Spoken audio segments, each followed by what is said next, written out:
Let's move on to Monday night. Monday night, September 23rd, we have a double dip, a double header here. Jeff Slaughter said Chiefs will clean things up this week. I can't wait to watch the Sunday night game, and we'll all be here. We have a double dip on Monday night. If I do make it back from Hawaii alive, I'm leaving right after Bankroll Blitz, and I'll be right back before NFL Pub Hub. I won't be gone long. Let's talk about the double dip.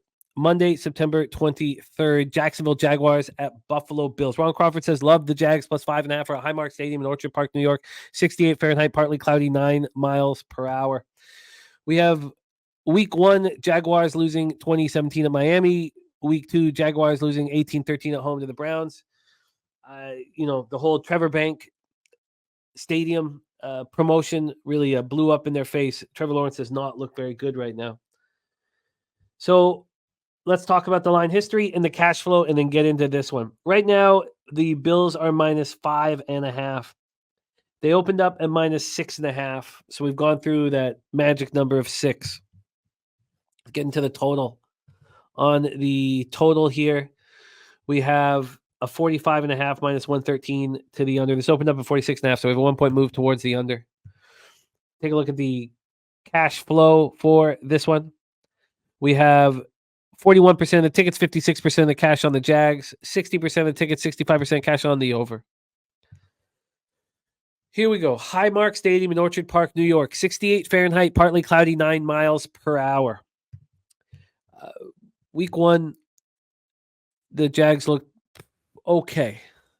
Week 2, their offense looked abysmal. Dating back to last year, the Jags have now lost 7 of their last 8 games. Trevor Lawrence did run twice for 45 yards. You saw him arguing on the sidelines with Doug Peterson. The Jags only had 109 yards of offense through 3 quarters. Brian Thomas Jr. looked good. 23rd overall pick out of LSU. 66-yard pass. He finished with 2 catches for 94 yards. Evan Ingram strained a hamstring during pregame warmups. Was ruled out an hour before kickoff. He's listed as questionable this week. So we got to see Brenton Strange, 2023 second-round pick out of Penn State. He looked good. Caught 3 passes for 65 yards. Now, Ingram is a huge piece to the puzzle, and obviously he's a security blanket for Trevor. Last year, 114 receptions, the second most in a single season in franchise history, just behind Jimmy Smith in 1999. So Christian Kirk was nowhere to be found. When we talked about Amari Cooper, you were saying about, how bad he's looking. At least he got 17 targets. For Christian Kirk, 1 catch for minus 1 yard on 3 targets. They got to give him the ball. They got to give him confidence. He's a zone beater. He's a zone beater. Browns hit him with the man. Well, they hit him hard. Travis Etienne ran 13 times for 52 yards, finished 3 of 9 on third down, 1 of 4 in the red zone.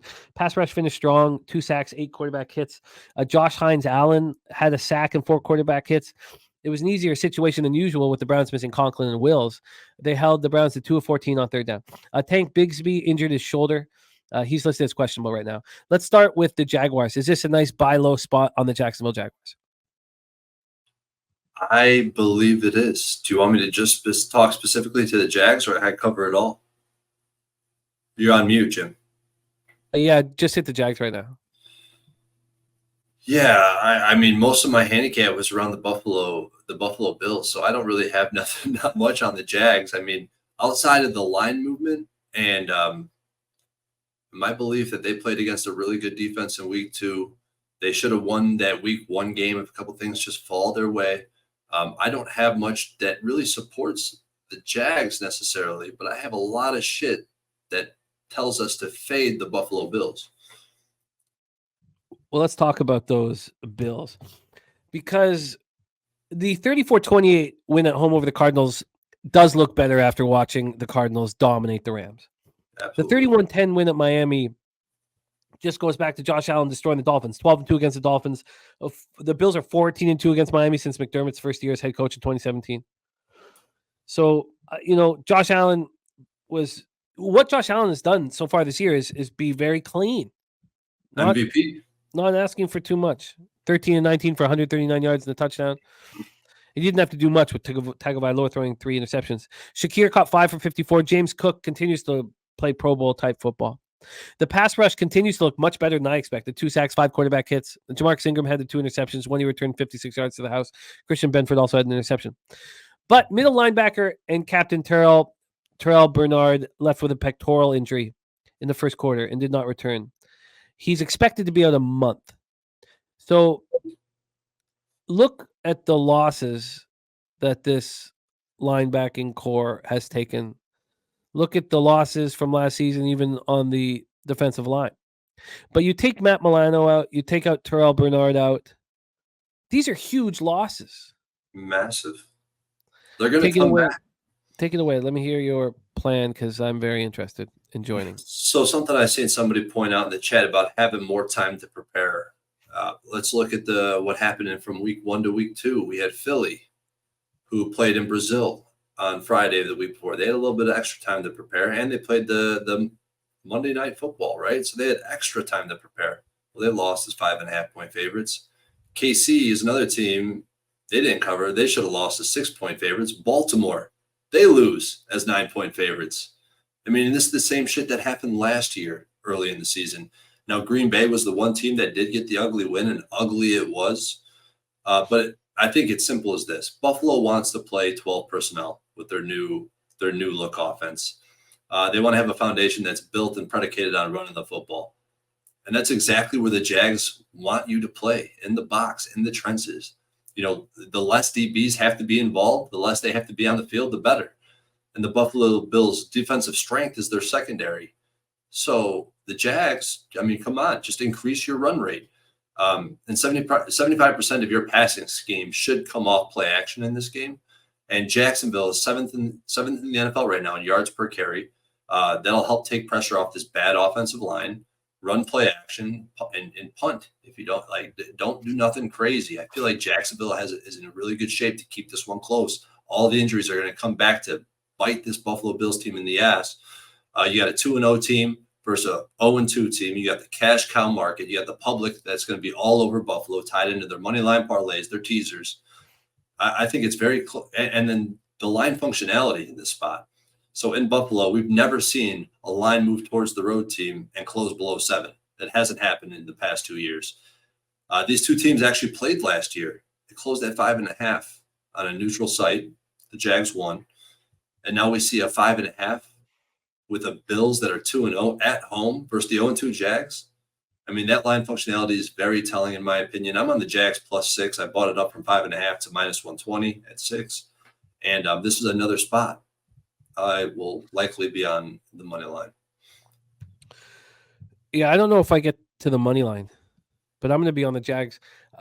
Where do you see, again, this line going? I mean, it's, obviously right now it feels like it's going towards the Bills. How much have you taken off of this defense? It's just.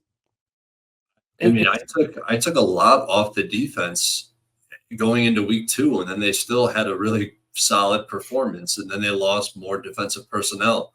I don't know exactly where to put this team, but we know that the Bills defense is susceptible. We see what the Cardinals were able to do to them.